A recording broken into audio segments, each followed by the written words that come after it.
The station covering all of the DMV. This is DC News Now.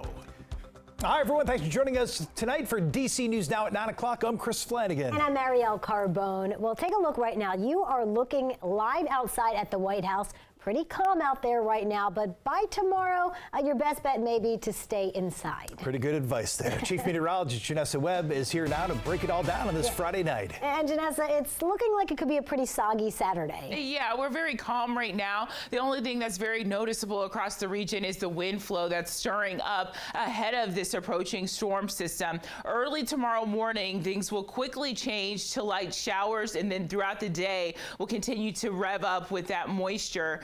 Really with temperatures going down across the region. Right now you're seeing a southerly breeze, and that's really going to start to transition as the center of low pressure comes in. 10 to 15 miles per hour right now, sustained winds, but gusts, they're picking up 25 to 30 mile per hour wind flow from Hagerstown all the way into the metro area, Anne Arundel County as well. And the winds, they will continue to be widespread. Here's a larger look at the region. Really the heaviest amount of rain out towards Detroit, Indianapolis. We are watching the southern edge. That's what's going to lift across our region going into tomorrow. At this point, we are very quiet. All you are seeing is mostly cloudy skies across the DMV, but with that quick change is going to allow for a soggy start to your weekend. By 7 a.m., we're still into the lower 40s. Along with the sogginess, after this front crosses us, we have snow. That's back in the forecast for some sections of the DMV. I'll show you where coming up. All right, Janessa, despite a soggy Saturday, some good news heading into the weekend. The cherry blossoms around the Tidal Basin, they are now halfway to bloom. Check them out here. The National Park Service says they have now reached stage 3 of 6 today. So they predict peak bloom to start March 23rd, which is 2 weeks from tomorrow.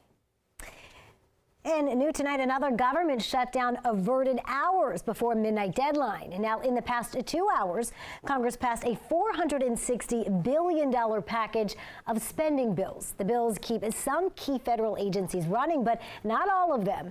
The bill now goes to President Biden for a signature, and lawmakers are now negotiating a second package with the goal of having all federal agencies fully funded by a March 22nd deadline.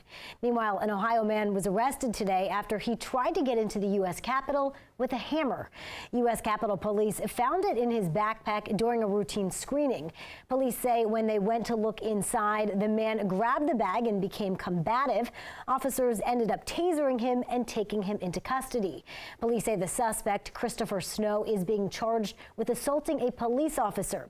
Why he was there with a hammer is still under investigation.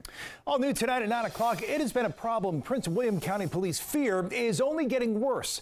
They are seeing a staggering amount of pedestrian crashes. Max Marcilla covers Northern Virginia for us and joins us now live. And Max, police are not only working to enforce the law, but also try to educate people about it. And Chris, that's because a number of drivers we spoke with tonight say it's not uncommon at all to see people trying to cross the street either late at night or early in the morning wearing all dark clothing. They say it's tough to see, and it's one of the dangerous behaviors police say they see all the time, and now they're warning people about it. They're 100% avoidable for the most part. An avoidable problem that has not been avoided in Prince William County. We certainly don't want another record year. Through the first 2 months of the year, already 17 times a pedestrian has been hit by a car. In 3 of those cases, they were killed.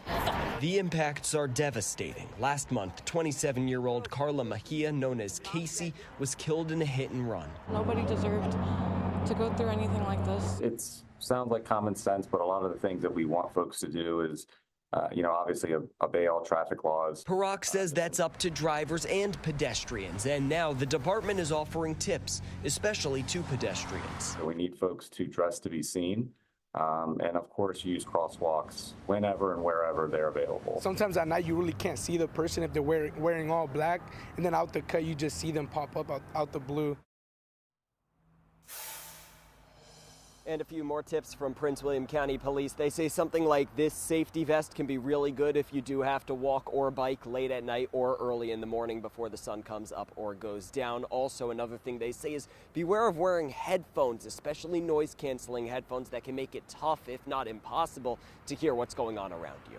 Reporting live in Prince William County, Max Marcella, DC News Now. Some important advice there, Max. Thanks. Meanwhile, new at 9 is staying in Virginia. Fairfax County man who confessed to murdering a 72-year-old landlord 3 years ago has now been sentenced. Brian Sayers Jr. will spend 25 years in prison for the murder of Emily Liu. Now, according to the Commonwealth's attorney, Sayers was renting a room in Liu's home when she went missing. This here is surveillance video of Liu's last known whereabouts.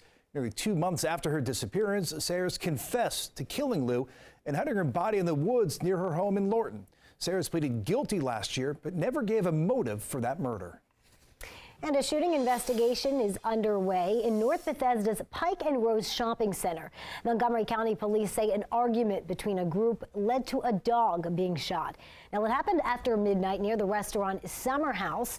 A bullet actually went through the glass of the restaurant's revolving door you see here. When we were there today, it was taped up. Police say no people were hurt. No one was hurt during this, and no one is in custody. Well, should rap songs be used as evidence in criminal cases? There's a newly proposed law in Maryland that would bar music lyrics in court. Our Yamari Sase covers Prince George's County, and tonight she spoke with artists to get their thoughts on the potential law. It's just therapeutic for me, you know.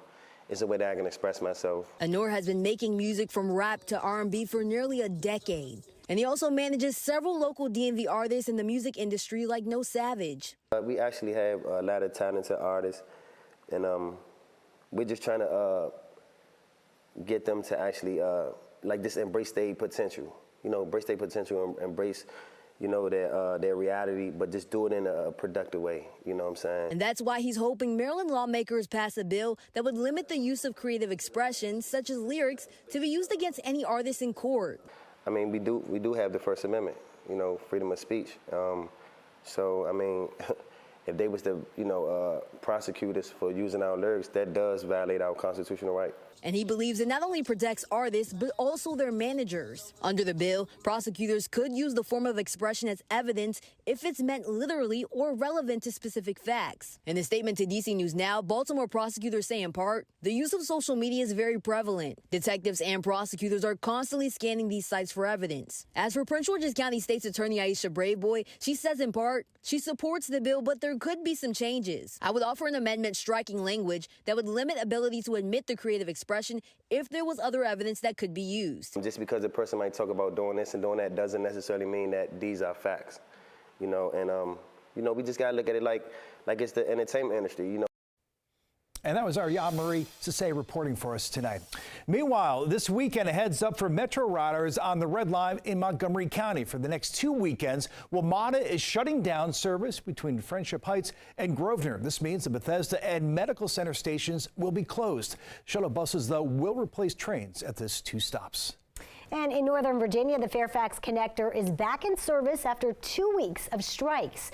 Unionized workers reached an agreement with bus operator Transdev. Needless to say, riders are relieved. Happy to be back. Very, yeah. I mean, we had alternatives, but yeah, it's been a little bit trying. And using public transportation is so much better than that freeway. Drivers and mechanics were on strike over pay and retirement benefits. Union workers say they were able to reach a contract agreement that they're happy with.